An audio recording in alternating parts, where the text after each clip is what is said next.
you sure as shit better be conscientious of what everybody else is doing around you, because their actions directly are going to affect you, regardless of whether or not you're involved in anything. The vast majority of the guys had weapons, and they were going at each other pretty brutally. Three little holes opened up about that big, and all of a sudden, little canisters started falling from the sky. Everybody was coughing. It fell down. I mean, you couldn't see 2 feet in front of you. It was pretty extreme. I remember seeing patches of hair and various blood spots splattered here and there. But my main concern was trying to just see in general. I couldn't. Everything was blurry, and it was pretty intense.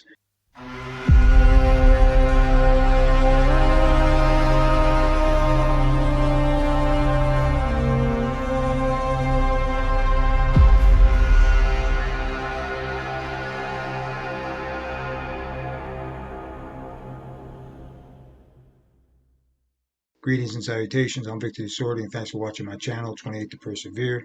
At the end of this video, smash that like button and subscribe if you haven't already. Thanks for watching.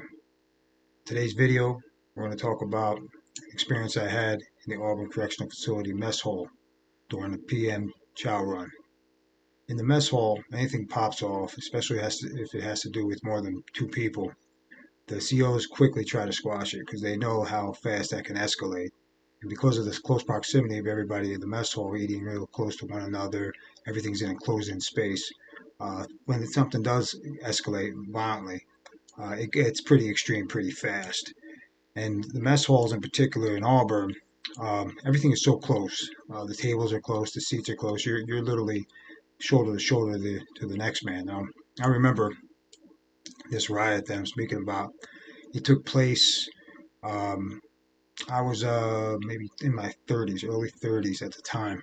I remember eating and just doing my regular shoveling, really wasn't talking to anybody. And I remember about 2 tables down from us, where we were sitting, the group of people that I was with, I would say about maybe 5-10 feet, 2 men just started lunging at one another, sitting literally face to face. And they both had shanks in their hands. Couldn't obviously tell what type of shanks, but they had blades, and they were going at it. I mean, they were sticking each other. They were hitting. They fell on the table, and they were just going at food, just flying everywhere, and so were they. And then various other men started popping off on one another throughout the mess hall, and this started to escalate. More and more men started getting involved. It was pretty crazy. At this point, I stood up because I didn't know what was going on, and if the fight would unfold closer to me, where I was sitting. So did everybody else that was sitting at the table with me. We kind of all stood up, and the fight just started escalating. More people started getting involved, and more people started getting involved. And lo and behold, it was a full-fledged brawl, or mayhem, really, all around us. And I remember the guards screaming, and they weren't going to get a handle on it. They sure as shit weren't equipped to deal with what was unfolding for them, because the vast majority of the guys had weapons, and they were going at each other pretty brutally.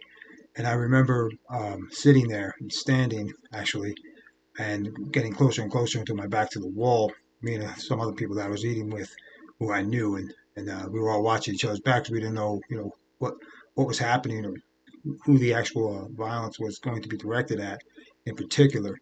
But I remember hearing this buzz, this wild buzz, this weird sound. And then I followed the sound.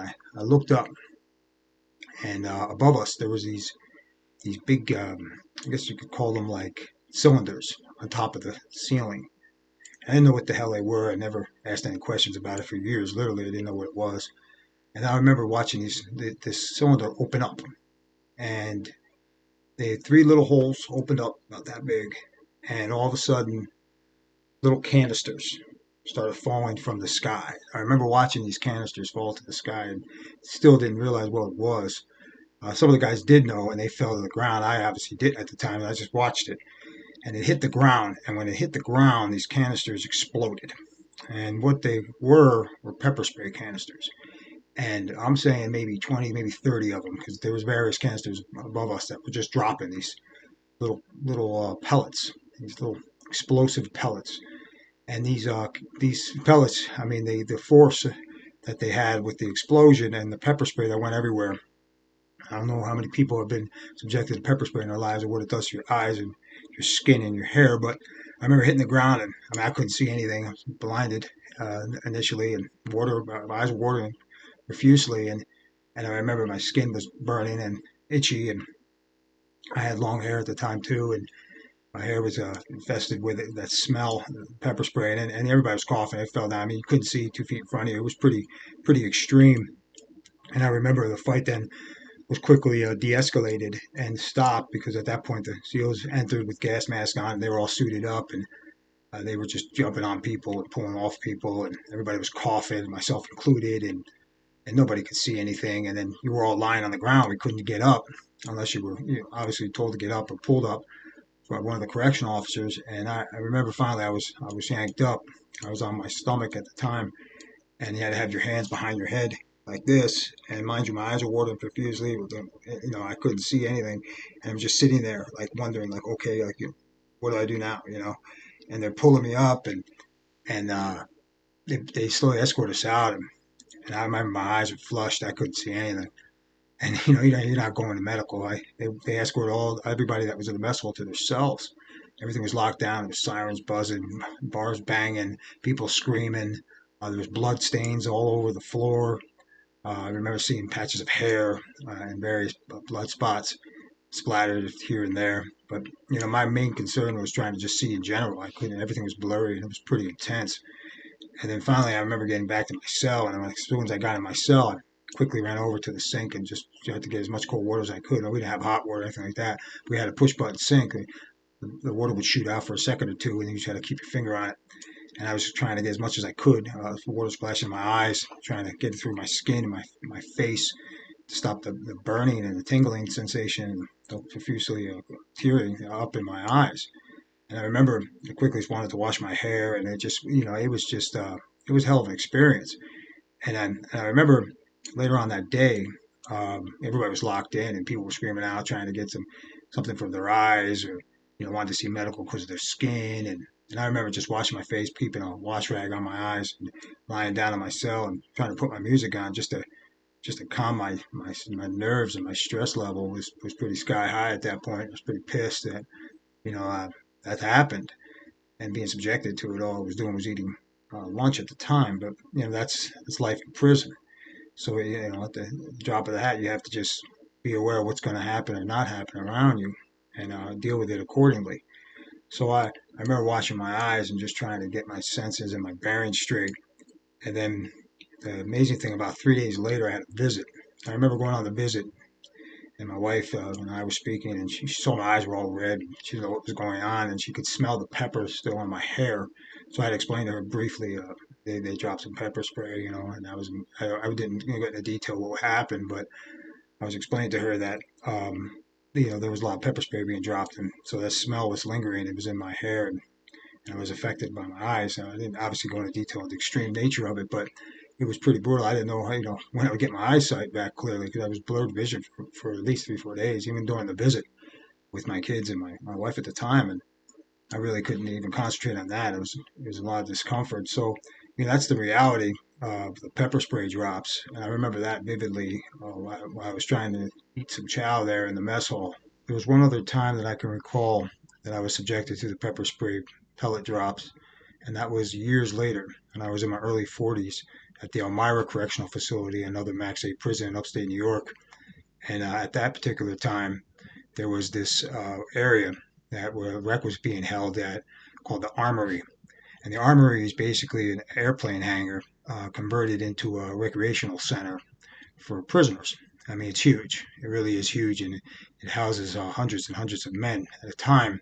There's phones, there's a weight pit area, there's a running track inside it. I mean, it's a pretty spacious environment. But a lot of fights, a lot of things would pop off there as well. And there was one time, literally, a gang war really exploded between 40, 50, maybe 60 men. I mean, it was pretty friggin' wild and pretty crazy, and everybody was going at each other pretty hard. And I remember I was on the phone at the time, and I quickly got off the phone because I didn't know if they were going to shoot. I didn't know what was going to happen being in the Armory area. Didn't really know what was going to unfold or how it was going to unfold. But I remember getting off the phone quickly and hanging up and try to keep my family who I was speaking to at the time unaware of what was actually unfolding maybe 30 feet from me.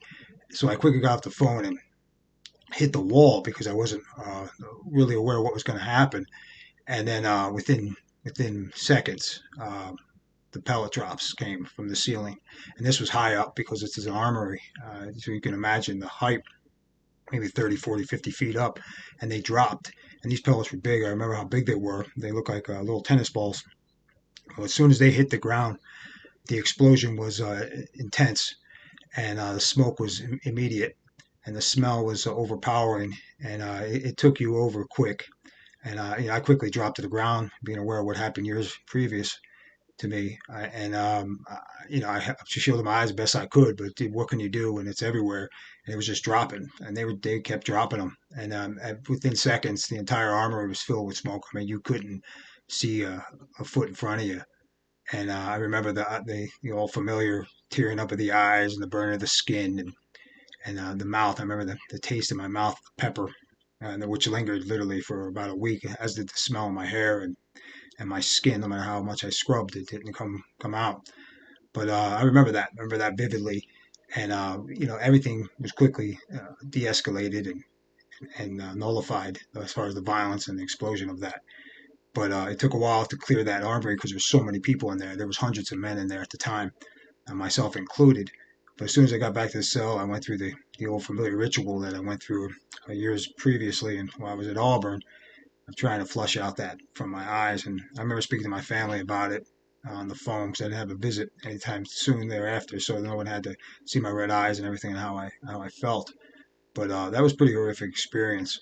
And when you're conscientious of how you hold yourself, and in prison, you sure as shit better be conscientious of what everybody else is doing around you, because their actions directly are going to affect you, regardless of whether or not you're involved in anything. It's life in prison.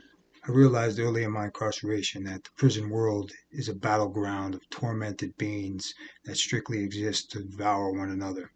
They're tormented every day by that reality that is unfolding around them. That this is the world that we live in. This is how we have to think and have to be ready for whatever comes next. You can't worry or complain or bitch and moan about it because it's never going to change. It is what it is inside the wall. And like I said, most of the men there are strictly there to devour one another. They're tormented in every sense of the word, and all the violence that I saw throughout my 28 years confirms this without a doubt. Man's worst enemy to man is man, and that in and of itself was confirmed to me in more ways than one every day of my life while incarcerated. That being said, until the next time we speak again, go with the gods and persevere.